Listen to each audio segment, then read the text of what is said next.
The story opens with a sharp hook, the kind that makes viewers freeze for a moment before the narration unfolds. The camera seems to lean in as the words form a quiet warning about how fast a simple visit from family can turn into chaos. Then the narrator invites viewers to drop the name of their country in the comments and to like and subscribe for more stories. With that out of the way, the real situation begins. It all started on a warm weekend morning, early enough that the neighborhood still felt half asleep. The sun had barely risen high enough to touch the roofs, and most driveways were empty as people were taking their time with breakfast or planning errands. The peace made the day feel like it would stay calm, predictable, almost boring. That changed the moment the narrator's sister pulled into the driveway. She had flown in for a short visit, wanting to take a break from her own stressful schedule. The plan was simple: spend a weekend catching up, cook a bit, relax in the yard, and maybe walk around the lake. Nothing about her arrival hinted at the trouble that was already brewing only a few houses down. The narrator had no idea that one person had been watching from behind their blinds since the moment the unfamiliar car entered the street. The sister stepped out of her rental with a tired smile, dragging her suitcase toward the porch. The morning breeze carried a faint scent of pine and fresh mulch. For a moment, everything felt harmless. Then a slow, stiff pause settled over the driveway. It was the kind of silence that alerts instincts before the mind catches up. Someone who liked rules far too much was on the move. The HOA board member, known across the community as Karen, had made a habit of patrolling the neighborhood like she was the lead officer of a private security force. Her morning routine was predictable. She circled the block with a clipboard and a stainless steel travel mug, always hunting for something she could call an infraction. Her footsteps echoed on the sidewalk long before she reached the driveway. She wasn't approaching with a friendly welcome. She was approaching with suspicion. The narrator watched her walk straight toward the house with an expression that seemed carved from disapproval. She eyed the sister's car as if checking a stolen vehicle report. The narrator tried to brush off the discomfort, assuming Karen would ask a trivial question and move on. But her posture didn't hint at curiosity. It hinted at accusation. And then it happened. She stopped near the curb, looked at the sister, then at the narrator, and let her silence speak first. It wasn't the silence of someone confused. It was the silence of someone judging. Someone deciding that she already knew the conclusion of a story she had never heard. The narrator felt heat rise at the back of their neck, an instinctive reaction to the unspoken hostility hanging in the air. Karen turned away without a greeting and began scribbling furiously on her clipboard.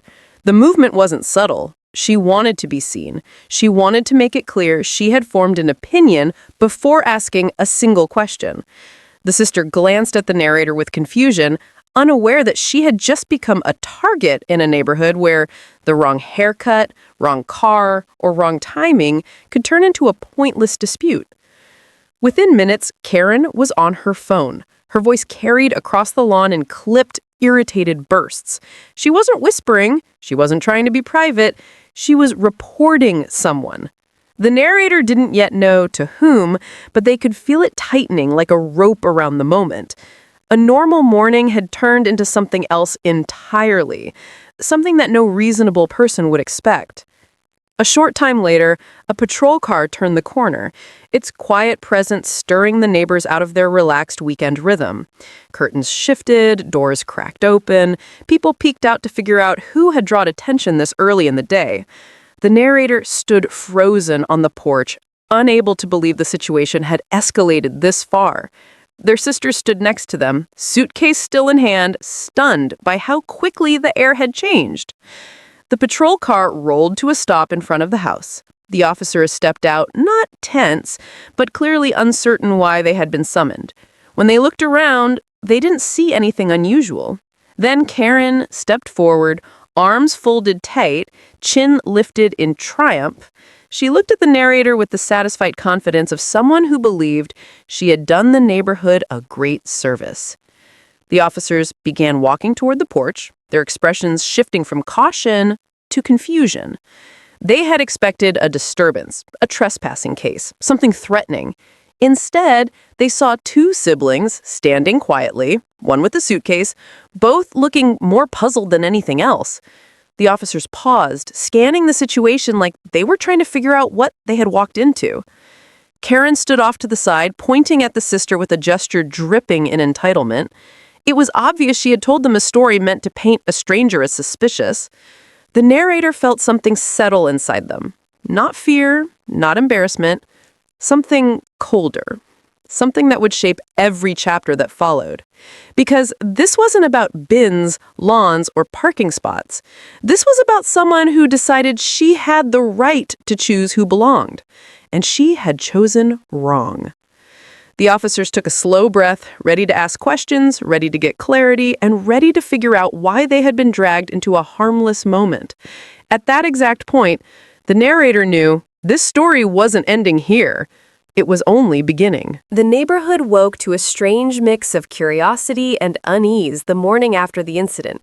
Word spreads fast in planned communities, especially when someone like the board's self-appointed gatekeeper feels wronged. By sunrise, many neighbors who had quietly watched from their windows the night before were already replaying their version of the story in group chats. Some softened the tone, others exaggerated it. But everyone agreed on one thing. The board member's decision to call 911 over a simple visit had crossed a line. The house felt quieter than usual as the narrator walked into the kitchen. Their sister sat at the table, holding a cup with both hands, still processing what had happened. The previous night's police visit had been calm enough, thanks to the narrator showing their ID and address, but the message behind the call hung in the air. Someone had looked at her and decided she didn't belong. Not because of behavior, not because of any rule, just because she didn't fit what they imagined a resident's relative should look like. The morning felt heavy, but the narrator didn't want the day shaped by someone else's assumptions. So they both tried to keep things normal. They made breakfast, they planned to visit the nearby lake later.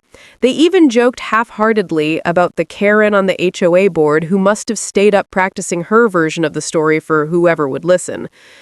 But around mid-morning, the neighborhood's calm cracked again. The narrator opened their door to find an envelope taped to it. It wasn't an official notice, but it carried the HOA letterhead, and the font was the same one the board member used for every passive-aggressive message she sent to residents. The wording wasn't angry or loud. It was written with the polished tone of someone pretending to be polite while deliberately trying to intimidate. It claimed there had been suspicious activity at the property. It referenced non-resident individuals wandering the street. It said the board was reinforcing access guidelines for safety, and it ended by reminding the narrator that guests must be pre-registered with the community, a rule that didn't actually exist. The narrator read the letter twice, then handed it to her sister. She scanned it slowly, and her shoulders sunk a little. She wasn't angry this time, just tired. Tired of being treated like she was a problem in a neighborhood where she'd done nothing but visit her own family. The narrator folded the letter and set it aside. They weren't going to let it pass. Not this time. By noon, the HOA board member was already holding court on the sidewalk with two neighbors, trying to spin the narrative in her favor. She spoke with the confidence of someone who believed every action she took was justified. She repeated the same lines: safety concerns, unfamiliar faces, suspicious behavior. She never mentioned that the suspicious behavior was a woman walking up a driveway with a bag of groceries. She didn't mention that the so-called unfamiliar face was the homeowner's sister. The narrator didn't interrupt or cause a scene. They simply walked past the small gathering with calm purpose, letting the board member stew in her own certainty. But their quiet approach didn't go unnoticed. She stiffened. Her eyes darted toward them as if expecting a confrontation. When none came, she looked almost disappointed. The afternoon brought a new twist. Several neighbors reached out privately to check if everything was okay. Some had seen the police visit and felt awkward about not stepping in. Others admitted they'd been uncomfortable with the way the board member handled things. A couple confessed they thought she went looking for problems simply to feel needed. The narrator appreciated the messages, but they also knew it meant only one thing: the incident wasn't going away. Evening settled in, but the narrator still felt restless. The events of the last 24 hours had built a strange momentum. Something wasn't sitting right, and when they heard a car door outside, they looked through the window and saw the board member walking the street again, clipboard in hand, moving from house to house. She was gathering statements. Not real ones, just affirmations from the neighbors who were already loyal to her. She wanted to build a case, a false narrative, that she acted out of genuine concern. The narrator stepped outside, calm and steady. Her sister stayed inside, watching through the curtains, but giving space. The board member turned the moment she heard footsteps, her expression tightening into the polite smile she used when she wanted to look innocent. The clipboard was pressed to her chest like a shield. She didn't approach. She didn't speak. She simply stood there, trying to meet eyes without doing it outright. The narrator knew exactly what she was doing. She wanted to send a message without having to say the words. She wanted to show she wasn't afraid. She wanted to pretend she held some kind of authority. But the tension broke when another neighbor walked by and gave the narrator a supportive nod, then another. The board member's grip on the clipboard faltered. She looked around, realizing the support she assumed was guaranteed wasn't as solid as she believed. The narrator didn't say anything. They didn't need to. Silence, in that moment, said more than any argument could.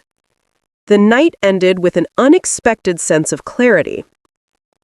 The narrator sat with their sister on the porch, the quiet settling around them. The unease hadn't disappeared, but something else had replaced part of it: resolve.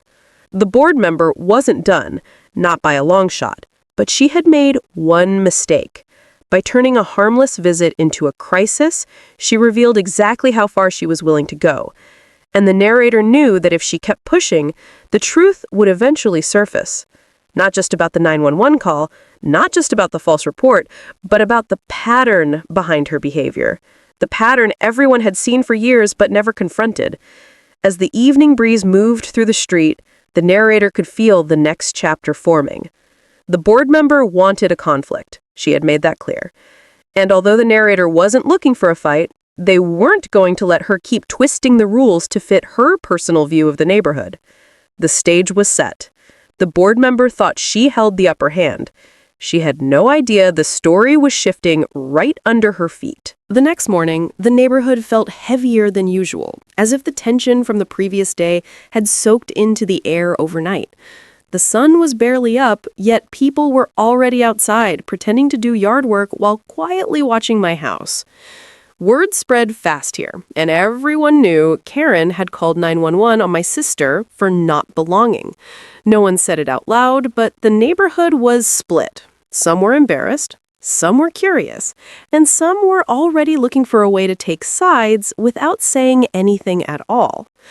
Inside, the house was calm, but the quiet carried a sense of preparation. It had become clear that Karen wouldn't let the moment go. She never did. And when Karen felt she was right, she doubled down until the entire neighborhood could feel it. I watched the street from the window as my sister stepped out for her morning jog. She carried herself differently now. Yesterday's incident lingered, sharpening her awareness of every pair of eyes that turned to look at her. She wasn't scared, but she had questions she didn't yet know how to ask. Mostly, she wanted to understand how a place built on community rules could make someone feel so unwelcome so quickly. As she jogged past Karen's house, the curtains twitched. Karen didn't come out, but everyone knew she was watching. Karen didn't miss anything. She didn't let anything go. And she didn't like being proven wrong. Later in the morning, the HOA circulated an email addressed to all residents, but it was transparent who it was really meant for. It talked about proper oversight, community vigilance, and ensuring neighborhood integrity. It avoided names, but the message was unmistakable. Karen was using the HOA platform to defend her behavior and push her narrative that she had been acting in everyone's best interest. The message was long, unnecessary, and filled with carefully chosen words meant to paint the situation as a misunderstanding rather than what it truly was. But something unusual happened. Residents began replying to the email chain. Usually, no one dared. People didn't challenge the HOA board. They didn't challenge Karen. But this time, replies came one after another. Some defended Karen, insisting that vigilance kept neighborhoods safe. Others felt the accusation had crossed a line, and some asked a simple question the HOA didn't seem ready to answer. Why was a homeowner's family member treated like a stranger with suspicion? With every reply, it became evident that the quiet foundation the HOA relied on was beginning to crack. People were starting to talk openly, and when a community starts talking, the board's control begins to slip. As the email chain grew longer, Karen attempted to salvage the situation by sending a second message. This one was angrier, less polished, and dripping with irritation. She claimed she had followed protocol, insisted she was justified, and hinted that anyone unhappy with HOA procedures could attend the next meeting to voice concerns. She didn't expect them to. She didn't expect anyone to challenge her authority out loud. But that was her mistake. That afternoon, neighbors stopped by, some awkwardly, some boldly, to show support for my sister, people she hadn't even met yet. They apologized for what happened, explained their frustrations with Karen's behavior, and admitted that things had been building for a long time. One neighbor said she didn't like how Karen acted like the neighborhood gates were hers to open or close. The moment that shifted everything came later in the evening. A couple from down the block approached us with their kids trailing behind them. They told us they had seen the whole incident from across the street and felt uncomfortable with how quickly Karen escalated things. More importantly, they shared that Karen had a long history of confronting people she didn't recognize, even when they were long-term residents. Their story wasn't surprising, but hearing it helped piece together a pattern the HOA had been quietly hiding for years. That night, the atmosphere shifted. The neighborhood wasn't simply divided anymore. It was stirring. People felt braver with every news story shared, and the HOA's carefully maintained reputation, a reputation Karen worked tirelessly to protect, was unraveling thread by thread. But Karen wasn't the type to let people question her without a fight. While the neighborhood talked openly, she worked behind the scenes. She cornered board members, stirred old alliances, and tried to rewrite the narrative before it spread too far. She blamed misunderstandings, changed details, and told anyone who would listen that she had acted only out of concern for safety. The board, already uneasy from the backlash, tried to manage the situation quietly, but the issue had grown beyond their control. The upcoming HOA meeting suddenly became the center of attention. Residents who hadn't attended one in years were now determined to show up. Even neighbors who never cared about HOA politics found themselves talking about what had happened. Everyone sensed it. Something was about to break. As the days passed, Karen couldn't hide her frustration. She walked around with tight steps and clipped movements, glaring at anyone who dared make eye contact. Her confidence was cracking, and she knew it. For the first time, the neighborhood wasn't blindly siding with her. People weren't nodding automatically. The control she held for years was slipping through her fingers. The night before the meeting, the sky was heavy and still. The neighborhood felt like it was holding its breath. My sister sat on the porch, watching the quiet street. She didn't ask for any of this. She didn't want to be in the center of neighborhood drama. But she also understood that what happened needed to be addressed publicly. If Karen could call 911 on her, she could do it to someone else. And next time the outcome might be worse. That's when the moment of resolve settled in. If Karen wanted this to be a fight, then it would be, one carried into the public eye. My sister wasn't looking for revenge. She was looking for accountability, and the HOA meeting offered that space. Tomorrow, the community would gather, stories would be told, questions would be asked, and Karen's long-standing influence would be challenged in a way she never expected. The neighborhood had awakened, and the meeting wasn't going to be quiet. The stage was set for the confrontation everyone knew was coming. The morning after the patrol car rolled out of the neighborhood, a thick tension settled over the cul-de-sac.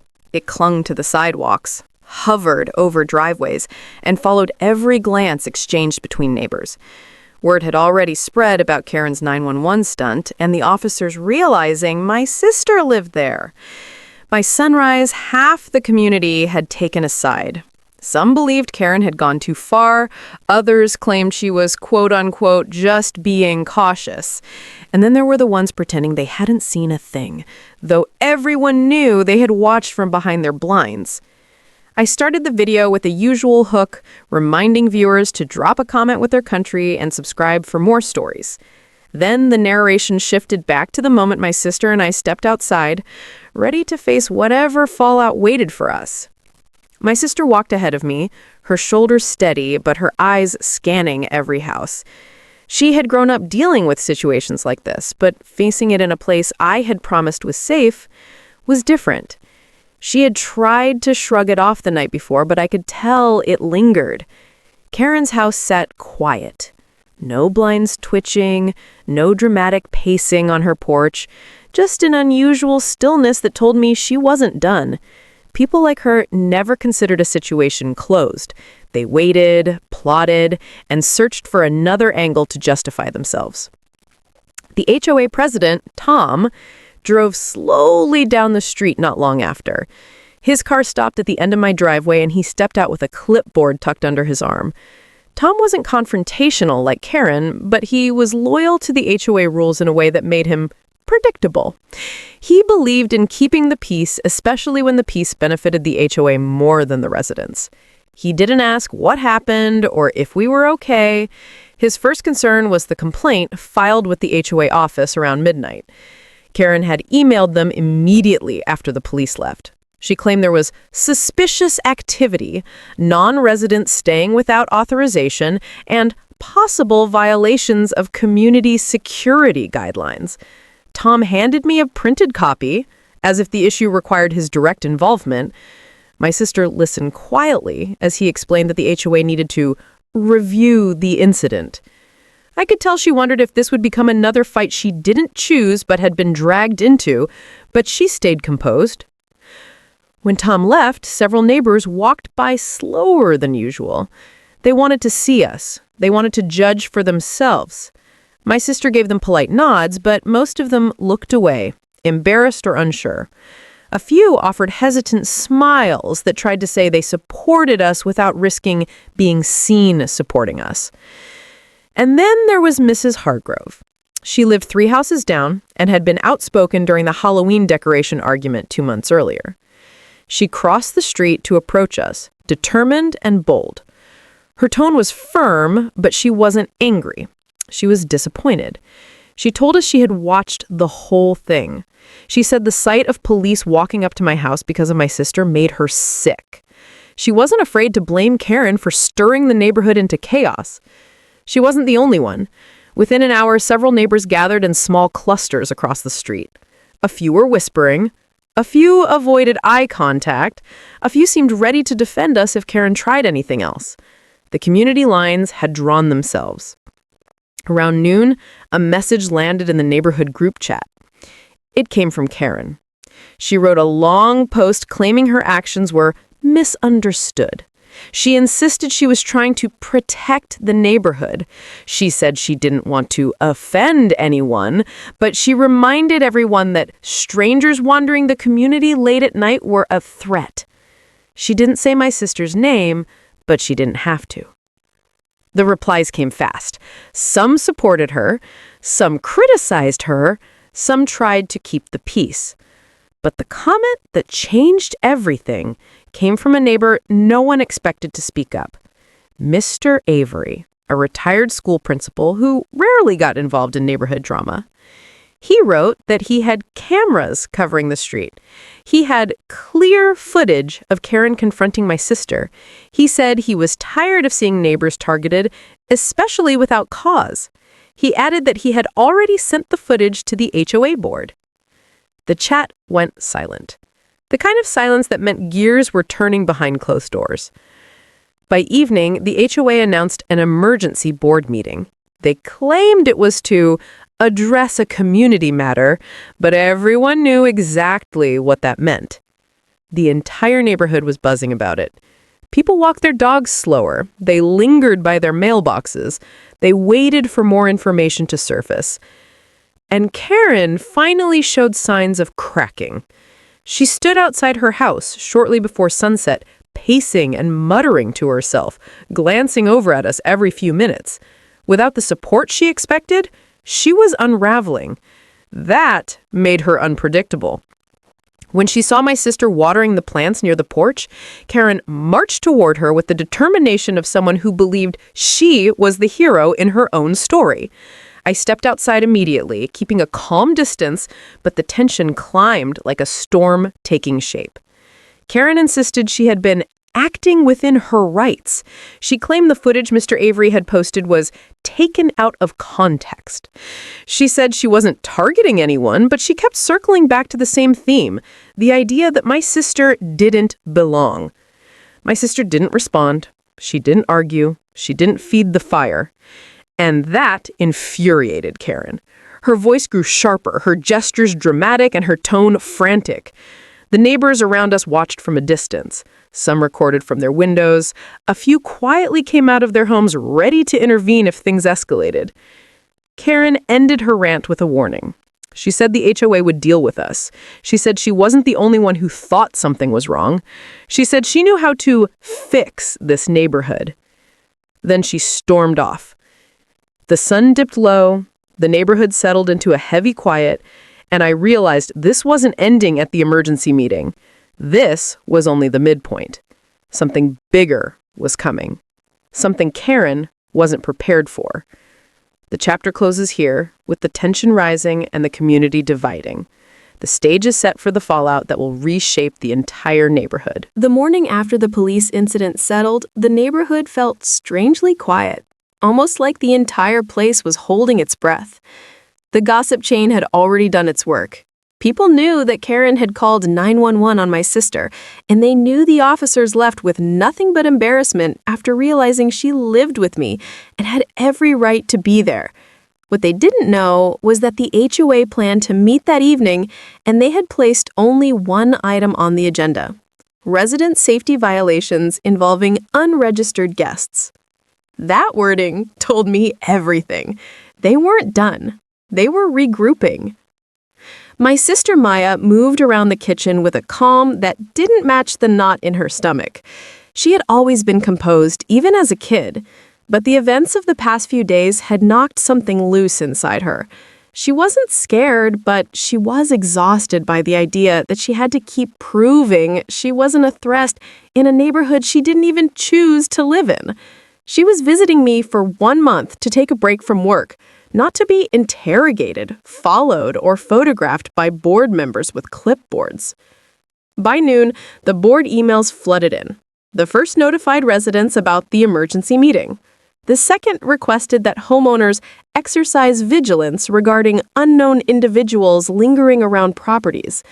The third reminded everyone of the HOA's right to verify residency at any time. It was the kind of administrative language that pretended to be neutral, but carried a heavy, sharp message underneath. Maya watched me read each notice. She didn't need to ask what they said. She could see it on my face. The HOA wasn't just policing the community. They were about to weaponize the bylaws against her. The rest of the afternoon passed with neighbors glancing at our house as they walked their dogs or collected their mail. Some avoided eye contact altogether. Others lingered, curious. A few offered awkward greetings. It was clear they had questions but didn't know how to ask without sounding like they were taking sides. Only one neighbor approached us directly. It was Tom from 3 houses down. He was older, retired, and one of the few people who didn't care about HOA politics. He simply liked things quiet. He stepped onto my driveway with a slow, deliberate pace and lowered his voice like he didn't want the shrubs hearing him. He didn't stay long. He only told us that the HOA had been in a frenzy after last night's events and hinted that Karen was pushing to have new verification rules adopted. He didn't defend her, but he didn't have to. Just knowing she was mobilizing again told me the situation wasn't over. As evening fell, cars lined the clubhouse parking lot. The HOA emergency meeting had drawn a large crowd, and people didn't even pretend they weren't curious. Some showed up with the energy of spectators at a show. Others came because they felt responsible to keep the community fair. The rest arrived because they knew Karen well enough to fear what she might push for. Maya and I walked into the room together. It went quiet in a way that felt unnatural, like the moment right before someone hits play on a recording. The board sat at their table in the front. Karen sat in the middle, arms crossed, her expression stretched tight with indignation. Her posture alone said she was ready to turn the meeting into a trial. The board president tried to begin calmly. He read the agenda, acknowledged the incident from the day before, and laid out the discussion points. But Karen wasn't interested in a process. She leaned forward, tapped her fingers on the table, and prepared to launch into the monologue she'd obviously rehearsed. Even without dialogues in this narration, her tone came through clearly. She framed the situation as a threat, portraying my sister as someone who refused to cooperate, could not establish residency, and created safety concerns. She framed her own actions as a necessary intervention. She talked about the importance of protecting the community and preventing unauthorized occupancy. The room shifted. Some people nodded along automatically, mostly the longtime rule followers. Others exchanged skeptical looks. A few shook their heads. When the board invited homeowners to share concerns, several stepped up. One neighbor questioned the actual bylaws. Another asked why the HOA was adopting emergency procedures for something that wasn't even a violation. A third pointed out that calling 911 should be a last resort, not a tool for managing disagreements. The tension was thick, and Karen didn't hide her frustration. She wasn't used to resistance. Then it was my turn. The moment I stood, the room straightened. Even Maya stayed still, letting me be the one to speak. I didn't raise my voice. I didn't need to. I simply laid out the timeline of events, detailed how my sister lived with me, and explained how the officers had already validated everything. I reminded the board of the actual residency rules, quoting them word for word. Without stating it outright, I made the point clear. Karen had overstepped, and she knew it. By the time I finished, even the board president seemed uncomfortable. He cleared his throat, adjusted his papers, and suggested that the new verification procedures needed more discussion before being considered. That alone was a setback for Karen. But the meeting wasn't over. Maya stood next. Her voice stayed steady, her posture calm. She didn't argue. She didn't defend herself. She simply described how it felt to be treated like she didn't belong, not because of anything she did, but because someone assumed she must be a problem. The room reacted differently to her than it did to me. People listened harder. Some sank down in their chairs. Others looked toward Karen with quiet disappointment. Karen's expression hardened, but she had lost the room. When the board finally voted, they chose to postpone the rule change indefinitely. It wasn't a victory yet, but it was a hold on everything Karen wanted. After the meeting, the board dismissed everyone. The parking lot buzzed with murmurs and whispered opinions. It was clear the neighborhood had split into 3 groups. Karen's faithful supporters, people who didn't like her but were afraid of her, and those who were starting to see the patterns they had ignored for too long. As Maya and I walked home, the sky was dark and the porch lights flickered on across the houses. The night felt heavy, but not hopeless. Something had shifted in our favor, even if it wasn't finished.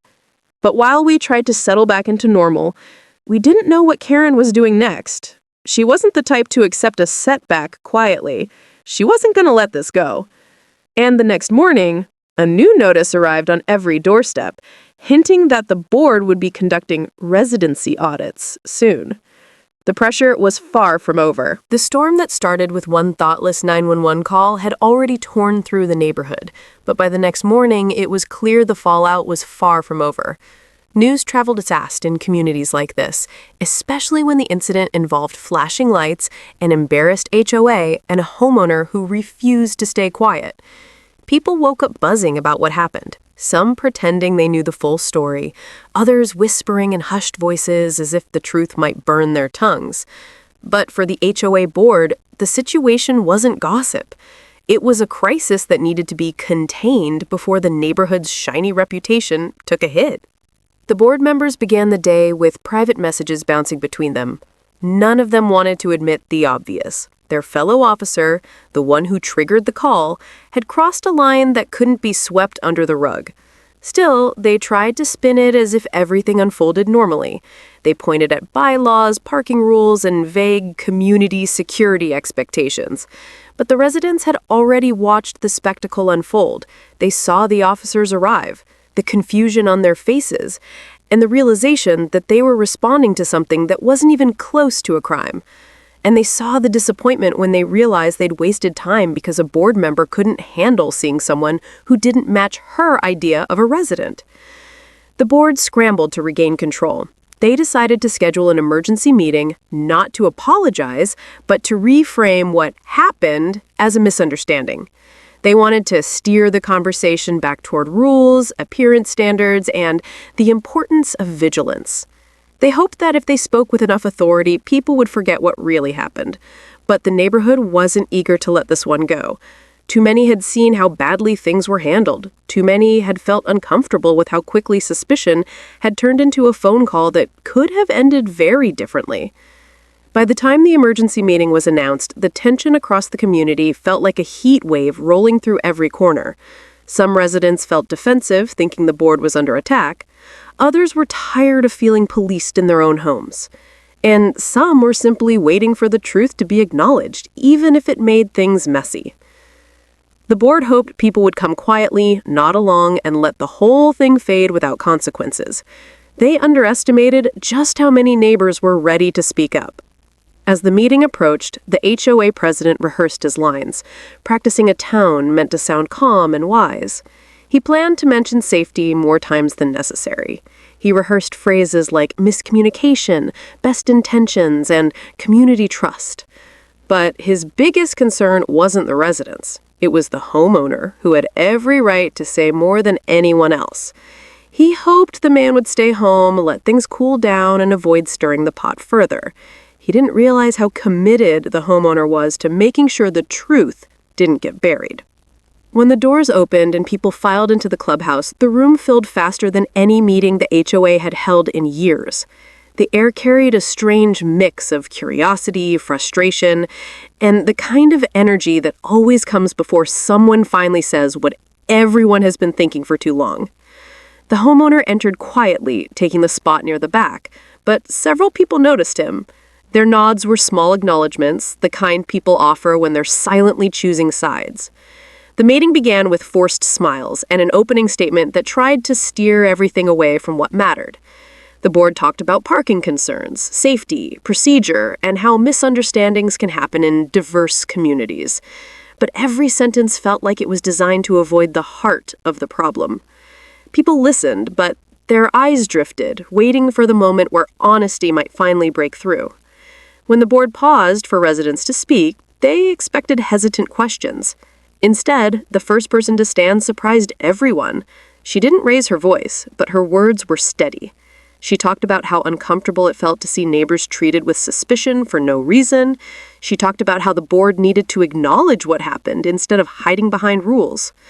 Her words cracked the shell the board had tried to build, and once the first voice broke through, others followed quickly. The room shifted.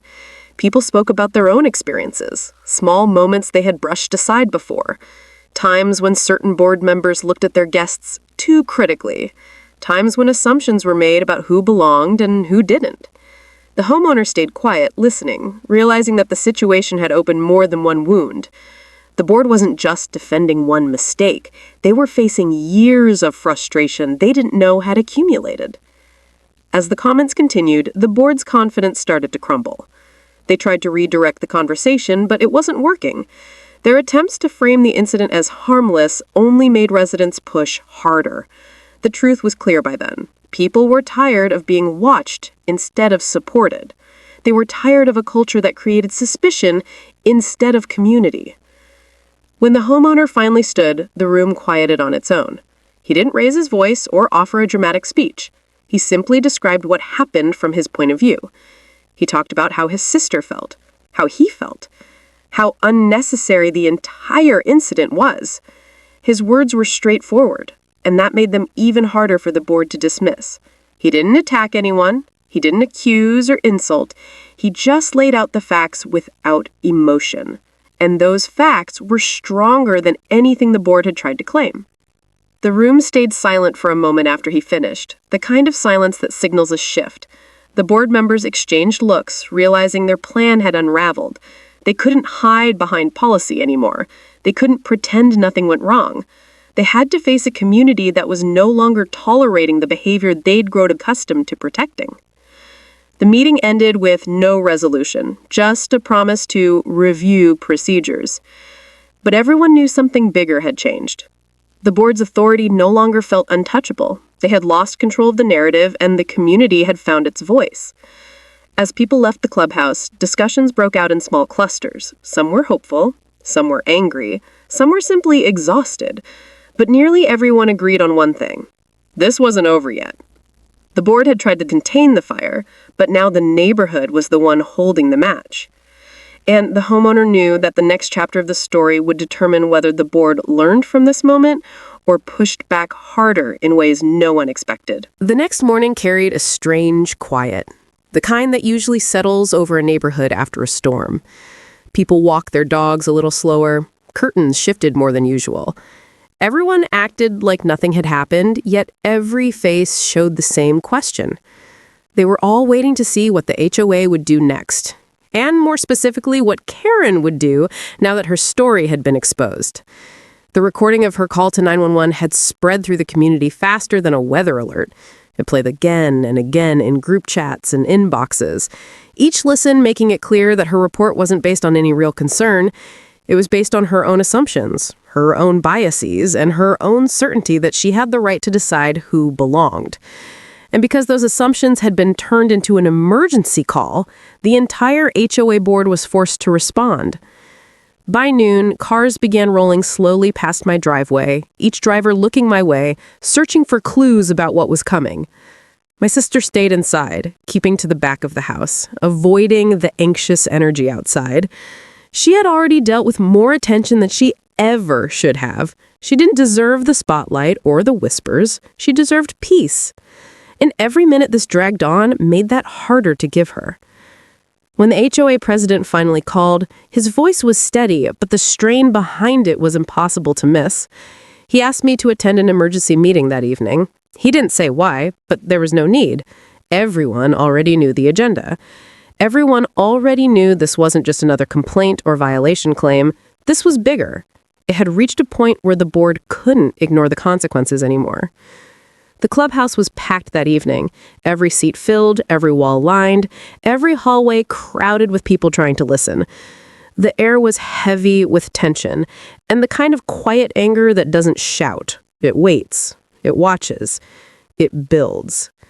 The board members sat in a row at the front, scanning papers and whispering among themselves. Only one seat was empty. Karen's. And of course it was. She had lit the fire, but wanted nothing to do with the flames. The meeting opened with a rushed explanation of recent events, but no one paid much attention to the script. The room was focused on the recording. The HOA president played it once, letting every word echo across the clubhouse. The false urgency in her voice, the accusations, the way she described my sister, the assumptions that made everyone shift uncomfortably in their seats. The silence afterward lasted longer than the recording itself. People whispered. A few stared at the floor. A few folded their arms. One woman in the back shook her head with disappointment so clear it needed no words. The board tried to move on, but the room was no longer passive. The community wanted answers. They wanted action. They wanted to know why one member had been allowed to weaponize HOA authority and emergency services without consequences. Why she had pushed a narrative that had nothing to do with safety and everything to do with her own sense of control. The president finally explained the truth. Karen had not only filed a false report, but she had also tried to pressure the board into issuing a violation against me for harboring unauthorized individuals. When they refused, she escalated her behavior, and when that still didn't give her the reaction she wanted, she chose to involve law enforcement. It wasn't the first time she had acted like the neighborhood belonged to her, but it was the first time she had crossed a line that couldn't be walked back. The board announced that they were voting on her suspension from all HOA authority positions. The words rolled through the clubhouse like a shockwave. People sat straighter. A few lifted their brows. Some exchanged relieved looks. The consequences were real. For the first time, something was actually happening. When the vote passed, quiet applause rose from the crowd. Not loud, not celebratory, just a steady, collective release of pressure the neighborhood had been carrying for far too long. But the board wasn't finished. They shifted their attention to me, acknowledging the stress and disruption the incident had caused. They explained that an apology would be issued to my family and that new guidelines would be introduced to prevent misuse of emergency services. They promised transparency. They promised protection. They promised change. Whether those promises would last was another question, but it was a start. As the meeting closed, neighbors approached me one by one. Some offered sympathy. Some apologized for not stepping in sooner. A few admitted they had made assumptions of their own. It wasn't easy to hear, but it was honest, and honesty was more valuable to me than empty comfort.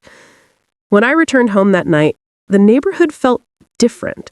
Not healed, not perfect, but lighter. The truth was out, the community had taken a stand, and the woman who had caused so much harm was finally facing accountability. But even with progress, one fact lingered quietly in the back of my mind. Karen hadn't shown up, and someone like her rarely disappears without a plan. The story wasn't over. Not yet. The break for the next chapter settled naturally as I stepped into the house and closed the door behind me, knowing tomorrow would bring the next part of the fallout. The morning after the long, draining confrontation felt strangely calm. The neighborhood was quiet, the kind of quiet that follows a storm when everyone waits to see what comes next. The air carried that stillness, as if the whole community was holding its breath, unsure whether the situation had truly settled or whether another spark would start the chaos again. Before the start of the chapter, the video would open with the hook, reminding viewers to comment which country they're watching from and to like and subscribe for more stories. Then the narration picked up, returning to the moment where everything had left off. The house felt lighter, despite the events of the previous day. The complaints, the accusations, the police showing up because of one person's prejudice and power trip had shaken the neighborhood. But it had also exposed something that had lingered beneath the surface for far too long. The HOA had operated in shadows, hidden behind meeting minutes no one could access, enforcement decisions no one could appeal, and members who didn't believe they could be questioned. Now the facade was cracked, and the entire community had seen it. What happened next started slowly. Neighbors who had stayed quiet for years began to show signs of life. People who had previously waved politely from across the street now approached with concern, not gossip. Some left notes at the door, small words of support, and apology for not speaking sooner. Others walked by more often than usual, offering silent encouragement. Even those who had once backed Karen's rigid methods began to distance themselves, unsure whether any association with her was safe anymore. The sister at the center of the incident walked more confidently now. The shock had worn off, replaced with the kind of strength people find after facing something they should never have had to deal with. The family made sure she felt supported, and the neighborhood, finally seeing her as a part of their community, began to treat her with the respect she should have already had. Meanwhile, Karen was unraveling. The 911 call that had dragged her into the spotlight became the turning point she never expected. Her insistence on controlling the neighborhood had backfired so loudly that even those closest to her began to step away. She walked the sidewalks with a stiffness, as though she felt every set of eyes on her. For the first time, she experienced the feeling she had imposed on others for years: the discomfort, the scrutiny, the unwanted attention. She tried to recover her authority, sending notices and reminders as though she still held absolute power. But the responses she received now were different. Neighbors pushed back. They questioned her decisions. They demanded transparency. Her voice no longer held the same weight, and her position on the HOA board grew shaky. Eventually, the board called an emergency meeting. It was held at the community center, the same place where many residents had once been lectured about lawn heights, mailbox colors, or parking violations. This time, the room was full not of compliance, but of frustration. The tension mixed with a shared determination to fix what had gone wrong. The meeting stretched for hours. The board members tried to maintain order, but the overwhelming message from the residents was clear. They wanted change, they wanted accountability, and they wanted leadership that understood the difference between enforcing rules and abusing power. The incident with the sister became the symbol of everything that had gone unchecked for too long. When the votes were cast, the outcome left Karen stunned. Her seat on the board had been taken from her, replaced by someone who understood fairness and community, someone whose first act was to motion for a full review of past enforcement decisions, many of which had been influenced by Karen's personal biases. Word spread through the neighborhood quickly after the results were announced. A sense of relief swept through the community, as if an invisible weight had been lifted from everyone's shoulders. For the first time in years, the HOA felt like it belonged to the residents again, not to one individual with a clipboard and a superiority complex. The days following the vote were peaceful. People walked their dogs without fear of being photographed for minor rule violations. Kids played outside without someone timing how long their sports equipment remained on the lawn. The neighborhood slowly felt like a neighborhood again. The sister reclaimed her space in the community without hesitation. She greeted neighbors with ease, and they greeted her back with genuine warmth. The incident that had tried to push her out only strengthened her place within the neighborhood. As for Karen, she remained in the area but faded into the background. She avoided public events and neighborhood gatherings, choosing instead to stay where her influence could no longer ripple outward. Her reign over the HOA had ended, and with it, the era of fear-based enforcement came to a close. The story reached its final moment as the narrator reflected on the chaos and resolution that had unfolded. The situation had started with a baseless accusation, one driven by prejudice and misplaced authority. It grew into a mess involving police, HOA politics, and the exposure of deeper issues. And yet, through it all, the truth held firm. The community learned something important about unity. They learned that silence only strengthens the person causing harm. And they learned how quickly things can change when people speak up. The chapter closed as the camera drifted over the quiet neighborhood, now calm and welcoming. The viewers were thanked for watching, asked to like and subscribe for more stories, and reminded once again to share where they were watching from.